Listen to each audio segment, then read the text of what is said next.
I took over a black prison gang during my 10 years in prison. First, I survived my brutal initiation.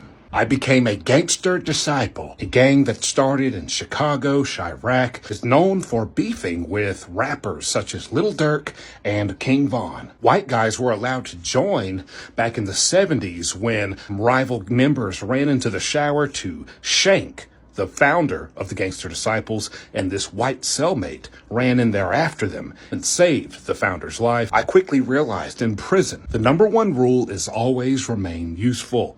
If you're not useful to anyone, you're useless to everyone. And if you become useful to the most powerful, dangerous people in there, you become powerful and dangerous. So what was I doing to become so valuable to these people?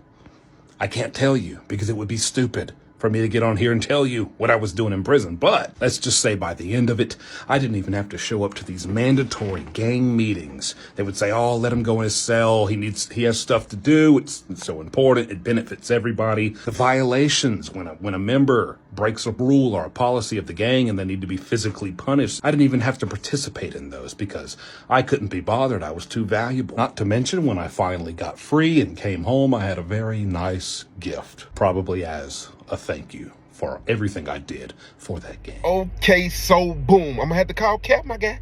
And I ain't just saying that because I used to be one of the guys. But from listening to the video and a few other videos, I didn't hear him use none of the language that go with being one of the guys first and foremost. So with him saying he took over the organization, what position was that? You know what I'm saying? And you could possibly know what the position is just because you done time in the penitentiary. But you didn't use none of the lingo that come with that organization first and foremost. And don't try to pop it like you are worried about some backlash or some people being offended and coming for your head because you speaking on things you're not supposed to be speaking on. Because you also just made a video talking about how you were watching, you know, on your phone and you found out that it was the same sex as you and you continued to watch the video, and then you said you had 2 phone calls that came from the penitentiary or on the streets that was, I guess, about to call you on whatever, and you know what I'm saying, the situation was, or you saw somebody else watch. I don't know. But what come with the lingo? I ain't saying that he wasn't one of the guys, but for him to just say he took over and then flash a bunch of pictures of him having a bunch of commissary and being on the phone, that ain't proof that he was running the penitentiary. He could have easily been running the store. He could have easily just, you know what I'm saying, had the move, had a bunch of tobacco, you know what I'm saying, had a lot of commissary. He could have been hard on a lot of people and was just getting commissary. Just because a person got a lot of commissary in the penitentiary, it does not mean that they're running a gang or an organization in the penitentiary. I know plenty of dudes who wasn't even affiliated. There was neutral in the penitentiary. They were just decent people, you know what I'm saying, and ran stores and they wasn't going. Oh, I know plenty of people that were just hard on people and had plenty of commissary. But from listening to the video, he didn't give enough information to make a person like me who actually been in the penitentiary believe that he was running, you know what I'm saying, the oil. And then it's certain things that you don't just get in the org, do a lot of things, I guess, be hard on people or show that you ain't going and you just get the spot. That ain't even how it go. It's plenty of people who hard on people in the penitentiary, you know what I'm saying, that's a part of an organization, and that don't mean that they fit for the spot. Don't mean they got voted in. It don't mean that people on the compound saw that you saw fit for you to be running the organization. That's just not how it go, my guy. And so just watching the video, I was like, man, but this is the main thing that blew me when I watched this video.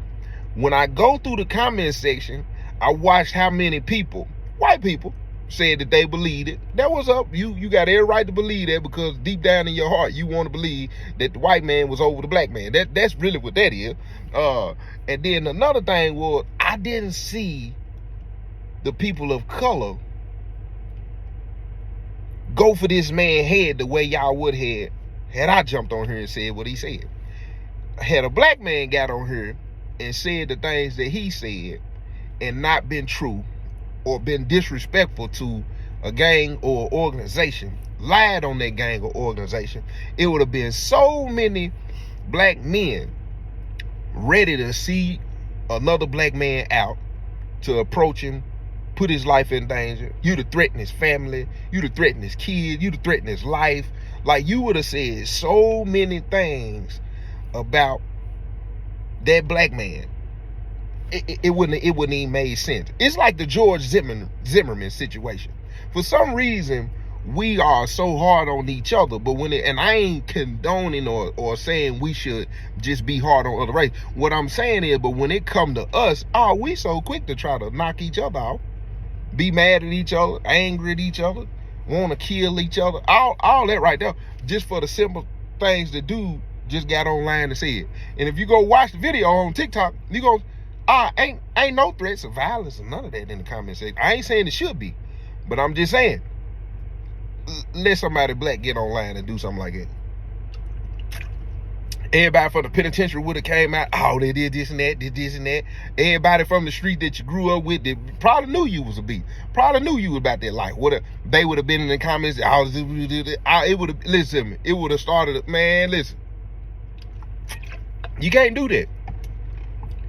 The man get on here, man, missing half his teeth and everything. The man done snatched his teeth out. Then he got on there talking about he ain't even from Chicago. This gang that done beef with King Von and Lil Durk and all this and that. And I don't think he was basically saying it was that y'all weak as black men. Yeah, little white boy came in, ain't even got no teeth in his mouth. Yeah, I was in here running the penitentiary. Had all the commissary. I was hard on all y'all black men. Yeah, I ain't even had to go to the meetings or none of that. Let a black man get on here and say, yeah, I ain't even had to go to the meeting. I was hard on them. So, guess what they would have came out and said, when we see you, you know what it is. You know what poppin'. G, that what they would have said. The white boy get on here, yeah, I had 2 cell phones and everything, yeah. I ain't even had to go to the meeting. They tell me, you know what I'm saying?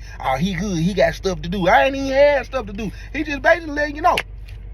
Yeah, that's all it was. But y'all know how it go. Go watch the video. I'm finna go check out some of his YouTube videos. I ain't even gonna lie. He's entertaining.